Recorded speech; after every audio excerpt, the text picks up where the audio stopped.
Coucou, bonjour et bienvenue chez Tricot au rythme de Calypso. Moi c'est Calypso et sur cette chaîne je parle principalement tricot et art du fil.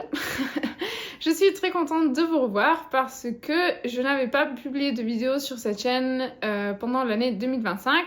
En fait, j'avais essayé de réorienter tous mes abonnés francophones vers ma chaîne principale qui est en allemand, mais en fait plutôt multilingue parce que moi-même je suis polyglotte et du coup je fais des vidéos dans plusieurs langues et j'avais essayé de réorienter tous mes abonnés vers ma chaîne principale qui s'appelle Stricken und Reisen mit Calypso, qui est donc principalement en allemand, mais comme je suis polyglotte, et bien dans mon cerveau les langues ne sont pas séparées et je fais des vidéos en plusieurs langues.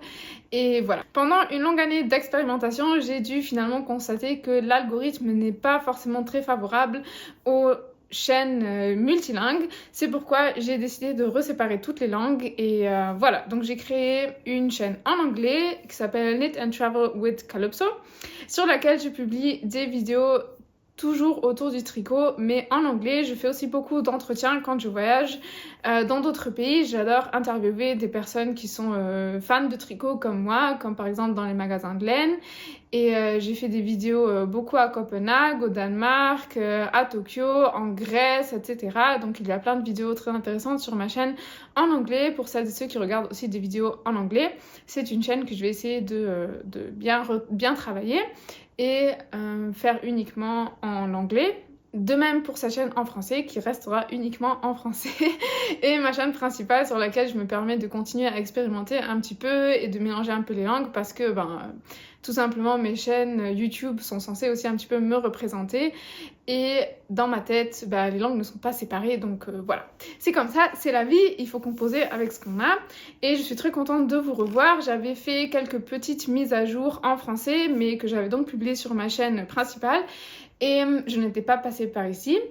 Et bon, mon plan de réorienter mes abonnés francophones vers ma chaîne, vers une seule chaîne n'a pas fonctionné, donc me revoilà par ici.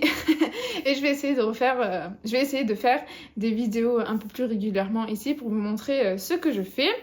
Je vous souhaite bonne année, je suis très contente de démarrer cette année 2026 ici à Berlin et je vais vous faire un petit récapitulatif de mes aventures de 2025 et aussi vous partager un petit peu ce que j'ai prévu de faire en 2026, même si bien sûr j'ai pas planifié toute mon année 2026, mais j'ai déjà quelques trucs sympas à venir, donc je vais vous parler de ça et on va commencer maintenant.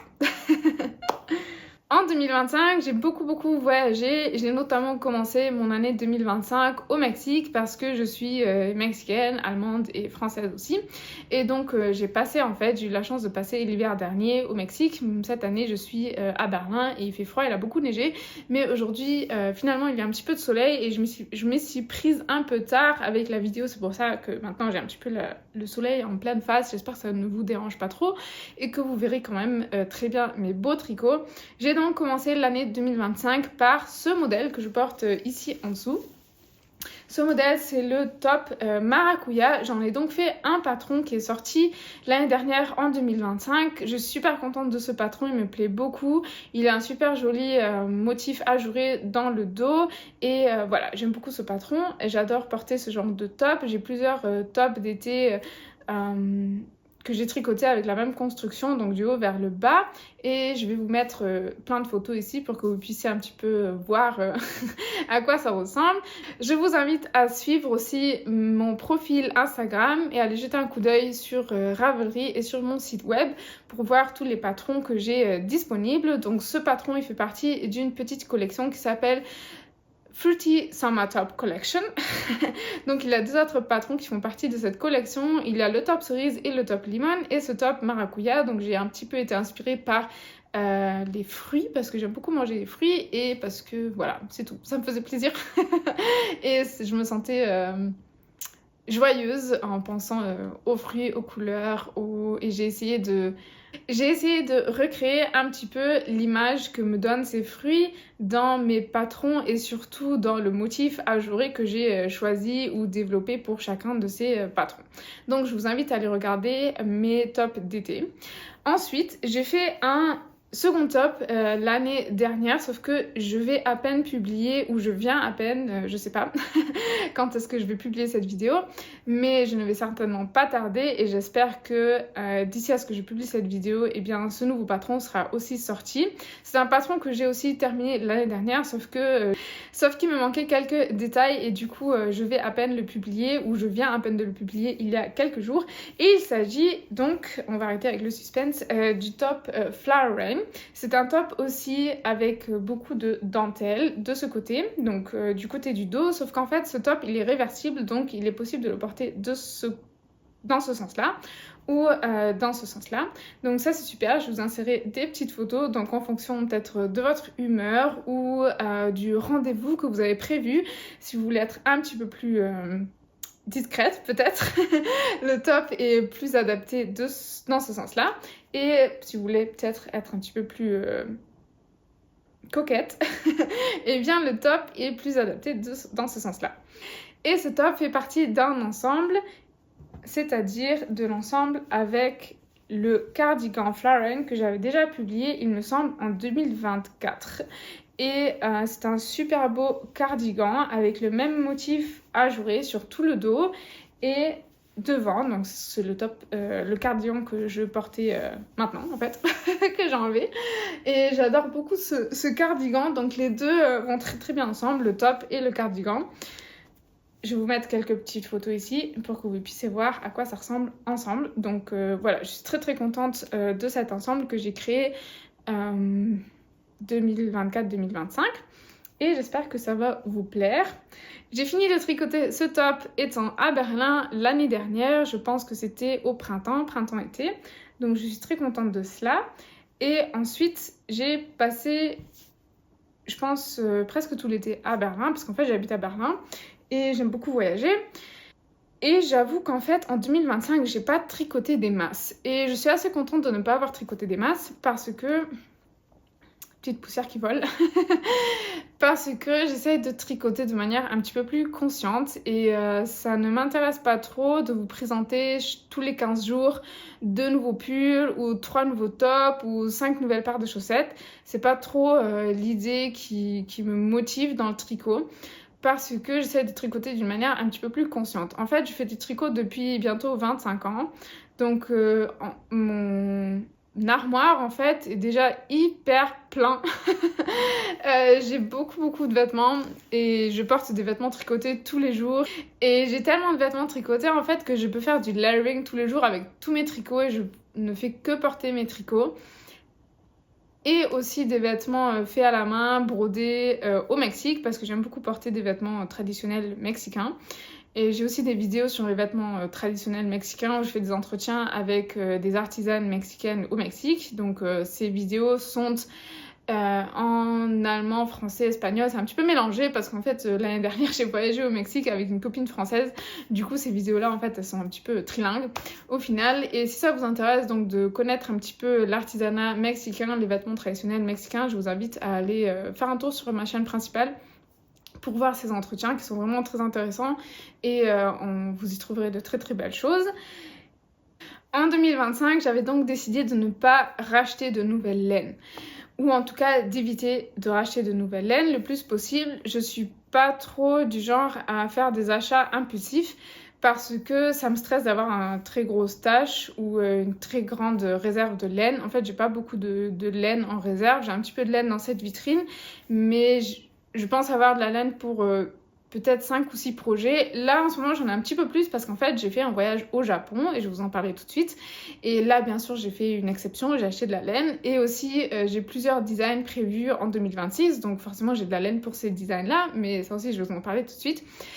Mais voilà, en tout cas, mon intention pour 2025, c'était d'éviter d'acheter de la laine un maximum et plutôt de travailler avec ce que j'ai déjà, avec des ressources que j'ai déjà. Parce que voilà, j'ai tellement de vêtements et je trouve que le tricot c'est un passe-temps lent et ça ne m'intéresse pas de tricoter des masses en fait, parce que je trouve que le tricot ça m'aide à décompresser, à me relaxer et à être très créative.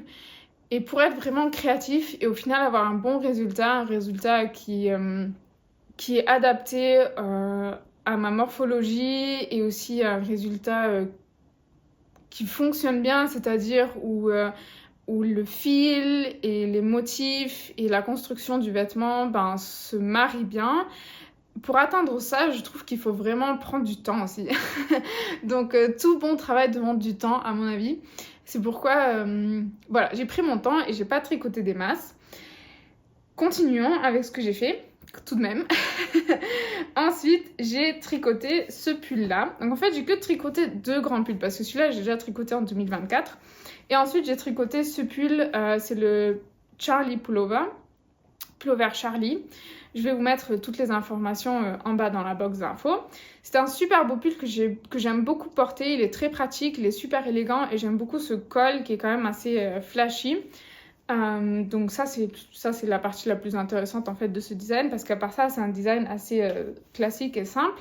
J'ai utilisé un fil de Veganits que j'aime beaucoup aussi qui est super doux, donc c'est un pull vraiment très luxurieux et je peux le porter, le combiner très très facilement. Donc j'avais envie d'un petit peu plus de vêtements basiques parce qu'en fait je suis pas du tout du genre à tricoter des vêtements très basiques et ensuite j'ai tellement de vêtements qui sont difficile à combiner ou pas tant que ça en fait parce que je trouve que comme mon goût il est déjà assez défini et bien même si mes vêtements ou mes tricots ils sont un petit peu extravagants ils finissent quand même par tous aller plutôt bien ensemble et être facile à combiner, mais parfois j'ai peut-être envie de porter quelque chose qui n'est pas aussi coloré ou qui n'attire pas autant l'attention mais quelque chose un petit peu plus tranquille quoi, un petit peu plus normal. Il est vraiment super, j'aime beaucoup le porter. Donc ça c'est le premier pull que j'ai tricoté en 2025 pardon, et le deuxième pull je vous le montre à la fin. Ensuite j'ai tricoté cette blouse qu'en fait j'avais commencé en 2024 et que j'ai terminé l'année dernière, donc il n'y a pas si longtemps en fait, je crois que je l'ai terminée vers la fin de l'été. Et c'est une blouse qui m'a quand même pris pas mal de temps parce qu'en fait la dentelle est assez... elle est pas compliquée mais elle est longue à tricoter quoi. Faut quand même se concentrer un petit peu et elle est super belle. Franchement je suis très très contente du résultat. C'est un fil mohair de Felici Punto et cet autre fil qui est aussi super luxe. Il est également de Felici Punto. Et c'est une marque espagnole. Donc en fait, j'ai un peu tricoté des laines de mon stage. Donc ça, c'était une laine que j'avais achetée au festival de tricot à Barcelone. Pareil, ces laines-là, je les avais aussi achetées à Barcelone en 2024 ou 2023, je me souviens même plus. Et puis, donc j'aime beaucoup beaucoup cette blouse. Je la trouve vraiment très très jolie. Elle est super élégante et j'aime beaucoup la porter, même si j'ai pas encore trop eu l'occasion de la porter parce que maintenant il fait froid, mais je l'ai quand même pris en voyage. Je la trouve super délicate, très très belle et la construction est aussi un petit peu hors du commun parce qu'en fait j'ai en premier tricoté le dos. Et le dos, il a aussi beaucoup de dentelle, mais je vais vous insérer des photos. Et ensuite, j'ai tricoté ces 2 parties ici sur le devant, mais dans cette direction-là. Donc, j'ai monté des mailles ici latéralement sur les côtés. Et j'ai tricoté dans cette direction-là. Et ensuite, j'ai remonté des mailles ici et tricoté la partie ici du torse. Donc, et les manches, elles sont pratiquement intégrées. Donc, j'ai juste monté quelques points ici supplémentaires et j'ai fait des manches courtes. Donc, je suis super contente de cette blouse. Je la trouve vraiment très très belle. Et ensuite il me fallait quand même quelque chose pour combiner avec cette blouse parce que forcément elle est un petit peu transparente et il faut porter quelque chose en dessous parce que sinon c'est peut-être un peu trop révélateur. Avant de partir au Japon, il me restait 3 semaines, je venais de terminer cette blouse et je voulais pas forcément commencer un gros projet. Et il me fallait un top pour porter en dessous de cette blouse. Et j'ai eu la chance de recevoir un petit cadeau. Donc j'ai reçu quelques petites pelotes de laine de Isaga Yarns pour tricoter ce top que je porte ici en dessous, que je vais vous montrer tout de suite. Qui va très très bien donc avec ma blouse. Et voilà, c'est un super joli top qui est identique devant et derrière, donc forcément devant l'encolure est un petit peu plus basse, mais au final c'est identique devant et derrière. Et je le trouve super agréable, c'est un fil, il me semble que c'est coton et lin. Et voilà, j'aime beaucoup ce petit top, il est très pratique et moi j'adore porter des petits tops comme ça, des petits maillots, surtout parce que je fais beaucoup de vélo et ces petits tops en lin ou en laine ou qui sont un mélange de fibres animales et fibres végétales, en fait ils respirent super bien. Donc en fait, je peux faire du vélo, aller à vélo au travail ou n'importe où, et transpirer et quand même ne pas avoir froid et ne pas me sentir trempée en fait. Donc ça c'est super agréable, et si j'ai chaud, ben j'enlève mes couches et puis voilà. Donc moi franchement je m'habille comme un oignon et ça fonctionne très bien avec le tricot. Donc ça c'est un autre top que j'ai fait en 2025, et cette laine m'a été offerte, donc ça compte pas vraiment dans mes achats parce que c'est pas moi qui l'ai acheté. Ensuite, toujours dans l'optique d'économiser ou de réutiliser des ressources, eh bien je me suis plongée dans des projets pas finis, dans des ovnis. Non, je sais pas si ça se dit en français, mais en tout cas en anglais ou en allemand on dit UFO, ça veut dire objet non terminé. Et voilà, je sais pas si c'est une expression pour ça en français, ou en tout cas ça ne me vient pas à l'esprit tout de suite. Et bon, dans cette optique, en tout cas, j'ai fouillé dans mes anciens projets, dans mes laines, dans tous mes tote bags où j'ai de la laine, et des tricots, et j'ai sorti ce pull-là, qu'en fait, j'avais à moitié terminé, et j'avais commencé ce pull, je pense, il y a presque une dizaine d'années. D'abord, j'ai filé le fil pour ce pull, donc toute cette laine, c'est moi qui l'ai filé sur mon rouet. Je pense que c'est du 100% mérinos. C'est un fil plutôt épais, je dirais que c'est une épaisseur hareng. Et j'avais tricoté cette partie, ce côté-là. Parce qu'en fait, il est réversible aussi, donc je peux le porter comme ça ou comme ça. Et j'avais tricoté ce côté-là. Sauf que j'avais pas filé beaucoup de laine, et je me suis lancée dans un projet de pull, et comme j'avais pas encore beaucoup d'expérience en ce qui concerne tout ce processus partant du filage jusqu'au tricot, donc c'est parfois un petit peu difficile de savoir combien de laine il me faut, combien de laine je dois filer, combien de chaque couleur, etc.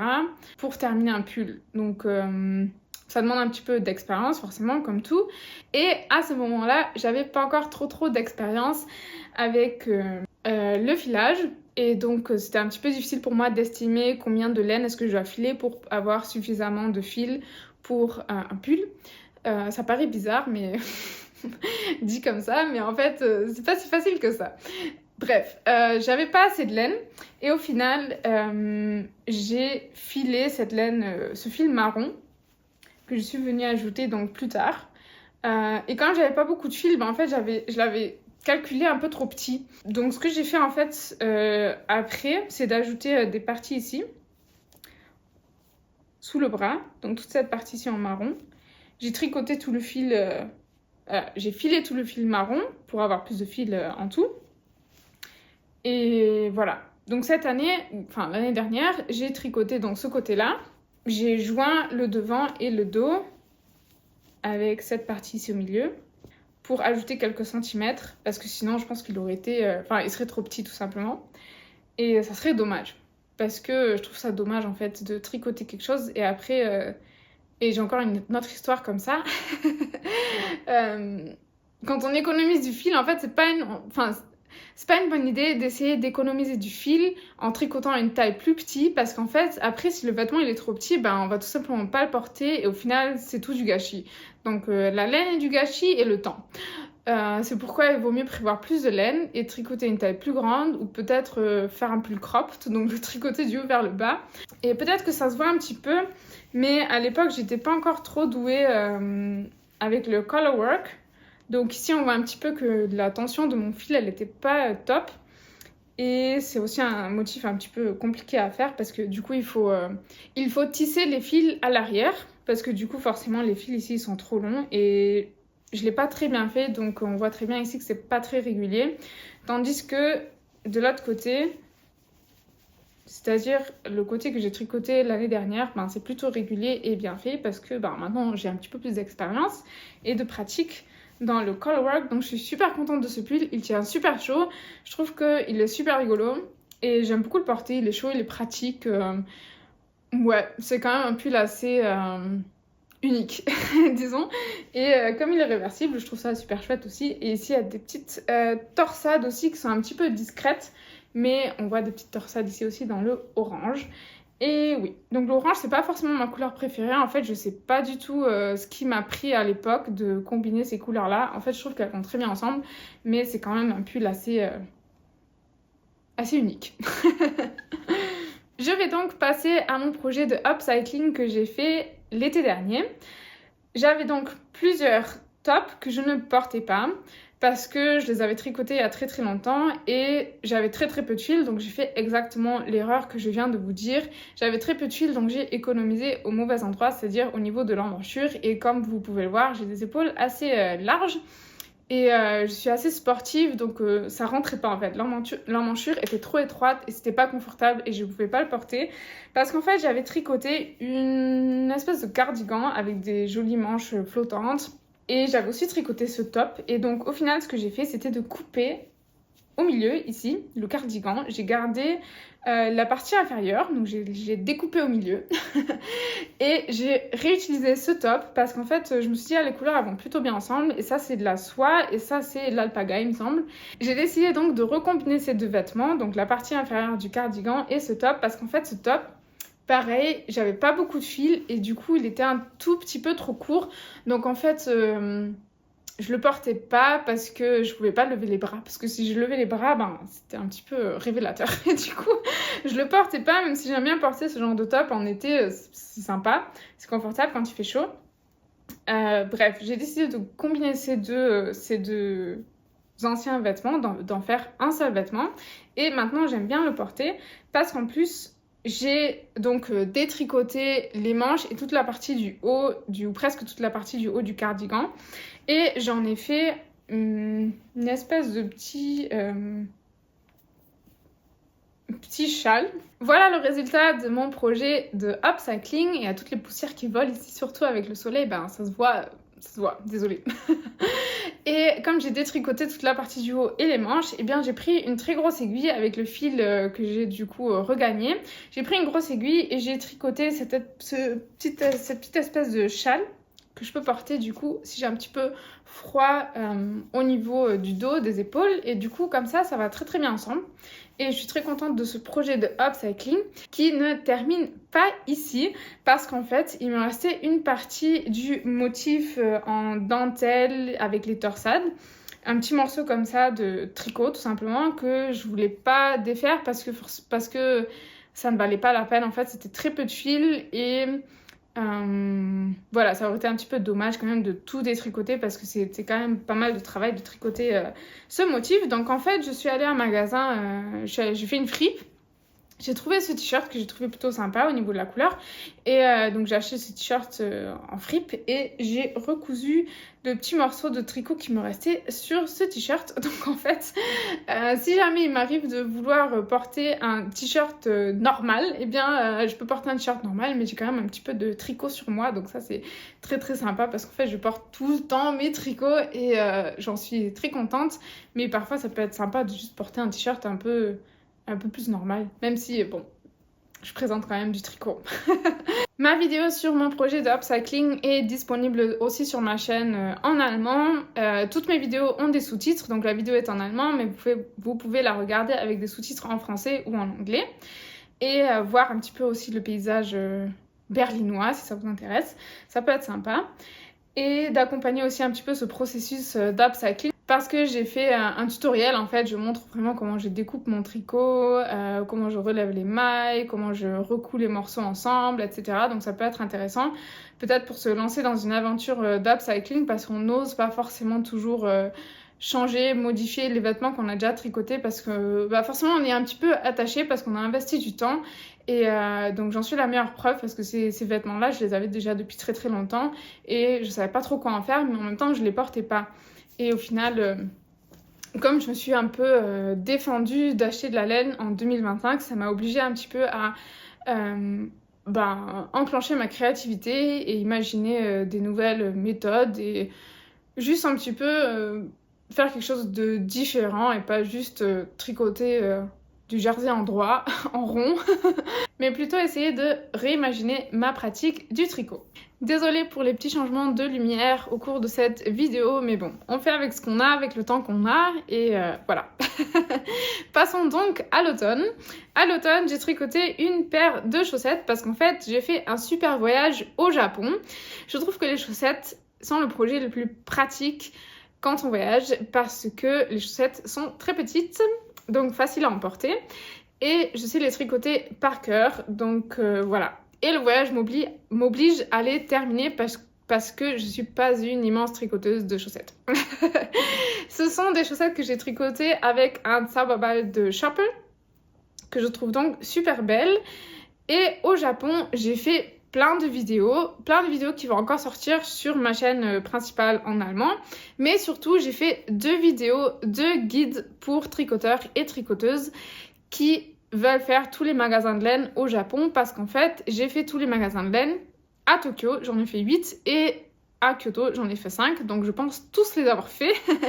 Et j'ai fait un guide pour chaque ville, donc ça vous permet de vous préparer, de préparer votre voyage au Japon et de décider auparavant quel magasin de laine vous voulez peut-être visiter, parce que forcément ça prend du temps, et voilà, ça vous permet de faire un choix pour être sûr de visiter ou d'aller à un magasin de laine qui est plus susceptible de proposer des laines qui matchent vos goûts ou vos envies.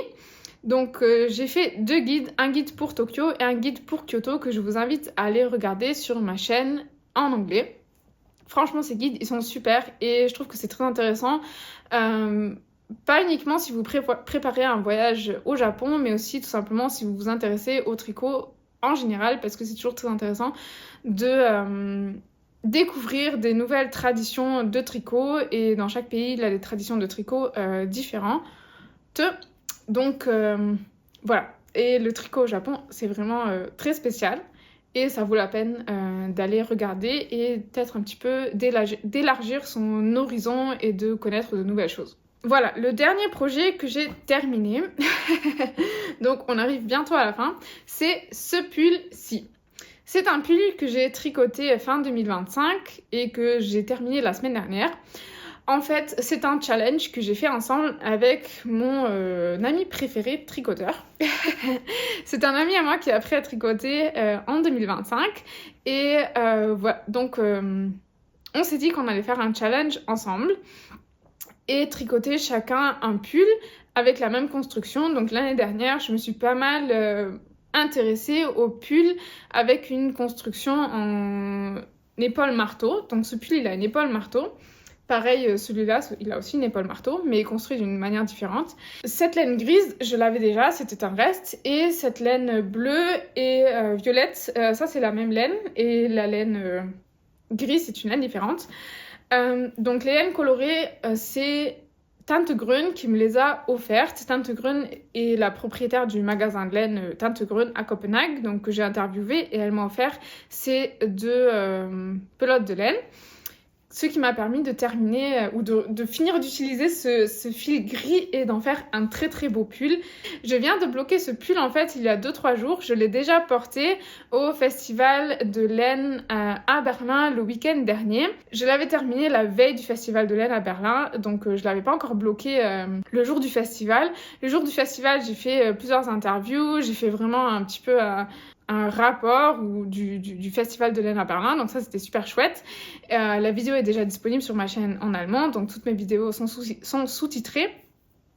Et je portais donc ce pull, et mon ami portait son pull qu'il a tricoté forcément à sa taille, et il a choisi des couleurs un petit peu différentes, notamment un jaune presque fluo, donc forcément on a bien attiré l'attention avec nos pulls qui matchaient, et lui avec son pull qu'il a tricoté donc lui-même, ce que je trouve super chouette, et avec son pull très très flashy. Donc je pense peut-être écrire le patron pour ce pull, parce qu'il a vachement plu, il me plaît beaucoup à moi aussi. Et le challenge, donc en fait, j'avais commencé à parler du challenge, consistait à terminer ce pull environ en 1 mois. Donc on n'a pas exactement réussi à le tricoter en 1 mois, mais c'est pas grave. Parce qu'en fait, l'idée, c'était de documenter notre progrès et surtout d'expliquer comment on tricote ces pulls. Donc chaque jour, on a posté un short, c'est-à-dire une vidéo courte sur YouTube, où on explique notre progrès et exactement comment on a tricoté ces pulls. Donc ces vidéos sont en allemand.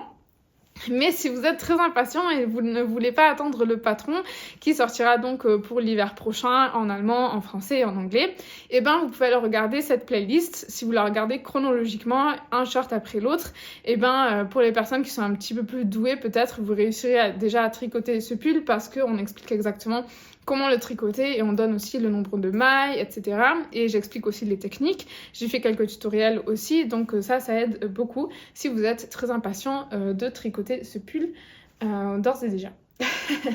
Donc ça, c'était le dernier projet que j'ai terminé en 2025. Et en 2026, j'ai plein de trucs prévus, donc plus de voyages, plus d'entretiens et surtout, j'ai envie de faire plusieurs designs. Donc j'ai envie d'écrire le patron donc, pour ce pull, mais ça, ce sera plutôt vers la deuxième moitié de l'année. Et ensuite, je veux retricoter ce pull que je porte maintenant. C'est un petit pull à manches courtes que j'ai tricoté avec le fil Ulysse de Dererum Natura et j'adore le porter. Il est vraiment super pratique. Il tient chaud, mais il est quand même assez pratique pour toutes les saisons de l'année parce qu'en fait je l'ai aussi porté en été et ça respire vraiment même si c'est 100% laine. C'est de la laine cardée donc je trouve que c'est un fil super spécial et super beau. Et ce pull aussi il est réversible donc de ce côté il est bicolore et de l'autre côté aussi j'ai fait un petit peu d'intarsia et il est vraiment très très facile à tricoter donc on voit l'intarsia ici de ce côté. J'aime beaucoup le porter, j'ai fait un tutoriel pour tricoter les manches donc ce sont des manches tricotées du haut vers le bas donc on relève des mailles ici autour, on fait des rangs raccourcis et j'ai déjà un tutoriel pour faire ce type de manche qui est en allemand aussi mais peut-être que j'en referai un en français. En fait, l'idée, c'est de faire un tutoriel vidéo sur où je vous explique comment tricoter ce pull. Et en même temps, je vais rédiger le patron. Donc, j'espère faire ça cette année pour pouvoir publier ce design qui vraiment me plaît beaucoup, que je trouve très pratique et super chouette. J'ai aussi envie de le retricoter dans une autre combinaison de couleurs parce que je le porte autant. Je vais faire un autre design avec un fil de Dererum Natura, mais je vais pas encore vous en dire plus maintenant. Je vais un petit peu essayer de faire du suspense pour pas tout vous raconter dès maintenant. Et j'espère peut-être faire un troisième design, on verra bien, je suis pas encore trop sûre. Et je voulais donc vous raconter qu'au Japon, j'ai acheté beaucoup de laine parce que forcément au Japon j'y vais pas tous les jours. En fait j'avais fait un semestre à l'étranger, donc j'avais fait 6 mois au Japon en 2015, donc ça faisait 10 ans. Et je suis allée rendre visite à une amie à moi qui a donc déménagé au Japon, que j'avais rencontrée il y a 10 ans au Japon, donc c'est une amie française qui est partie vivre au Japon, donc il fallait que j'aille lui rendre visite et j'avais envie aussi de retourner au Japon 10 ans plus tard. Donc forcément au Japon, je me suis pas privée d'acheter de la laine, ça aurait été bien bête de faire ça. Et j'ai acheté pas mal de laine au Japon, donc si vous voulez voir la laine que j'ai achetée au Japon, les fils qu'ils ont là-bas, et bien, je vous invite aussi à aller regarder mes guides sur Kyoto et sur Tokyo, qui sont franchement super chouettes. Et je pense que ça sera tout pour cette vidéo, je pense qu'elle est déjà assez longue. J'espère que ça vous aura plu. Je suis très contente de vous retrouver ici. J'espère donc faire des vidéos un petit peu plus régulièrement sur cette chaîne, ici en français. Laissez-moi donc un petit commentaire et un abonnement si ça vous a plu. Et donc, à la prochaine. Ciao, ciao!